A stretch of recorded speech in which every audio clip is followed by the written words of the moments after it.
اللہ صلی علی سیدنا مولانا محمد مبارک وسلم۔ فضائل ذکر۔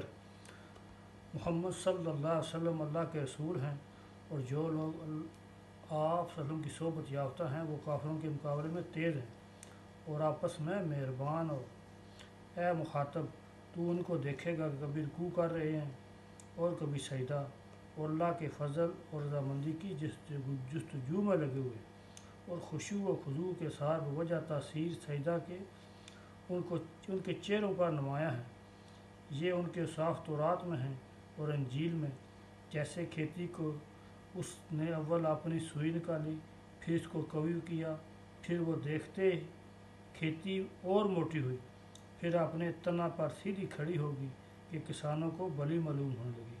اسی طرح صحابہ کرام رضی اللہ تعالیٰ عنہ کا میں اول ضعف تھا، پھر روزانہ قوت بڑھ دی گئی، اور اللہ نے یہ نشو و نما اس لیے دیا تاکہ ان سے کافروں کو جلائے۔ اللہ نے تو ان لوگوں سے جو ایمان لائے ہیں، نیک عمل کر رہے ہیں، مغفرت اور اجر عظیم کا وعدہ کر رکھا ہے۔ فائدہ۔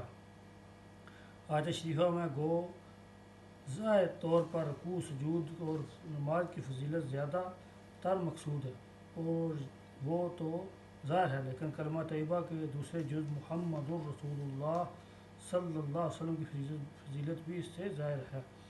امام راضی رحمۃ اللہ نے لکھا ہے کہ اوپر سے صلح حدیبیہ میں کفار کے انکار پر اور اس بات کے اصرار کرنے پر کہ محمد الرسول اللہ صلی اللہ علیہ وسلم نہ لکھو، محمد بن عبداللہ لکھو، حق تعالی شان فرماتے ہیں کہ اللہ خود گواہ ہے اس بات پر کہ محمد صلی اللہ علیہ وسلم اللہ کے رسول ہیں، اور جب بھیجنے والا خود اقرار کرے کہ فلاں شخص میرا قاصد ہے تو لاکھ کوئی انکار کرے، اس کے انکار سے کیا ہوتا ہے؟ اسی گواہی کے اقرار کے لیے اللہ جل شانہ نے محمد الرسول اللہ صلی اللہ علیہ وسلم اشار فرمایا۔ اس کے بعد آیت شریفہ میں اور بھی کئی عام مضامین ہیں، من جملہ اس کے یہ کہ چہرے کے ساتھ نمایاں ہونے کی فضیلت ہے۔ اس کی تفسیر میں مختلف اقوال ہیں۔ ایک یہ بھی ہے کہ شب بیداروں کے چہروں پر جو انوار و برکات ظاہر ہوتے ہیں وہ مراد ہیں۔ امام راضی رحمۃ اللہ نے لکھا ہے کہ یہ محقق امر ہے کہ رات کو جو شخص جاگے، ایک اللہ میں مشغول رہے اور دوسرا نماز میں، قرآن اور علم کے سیکھنے میں مشغول ہے، دوسرے دن دونوں کے چہروں کے نور میں کھلا ہوا فرق ہوگا۔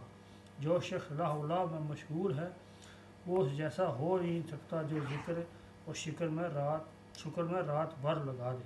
تیسری عام بات یہ ہے کہ حضرت امام مالک رحمۃ اللہ اور علماء کی اس جماعت نے اس آیت میں سے ان لوگوں کو کفر پر استدلال کیا ہے جو صحابہ کرام رضی اللہ عنہ اجمعین کو گالیاں دیتے ہیں، برا کہتے ہیں، ان سے بغض رکھتے ہیں۔ سبحان اللہ و بحمدہ، سبحانک اللہم و بحمدک، اشہد ان لا الہ الا انت، استغفرک و اتوب الیک۔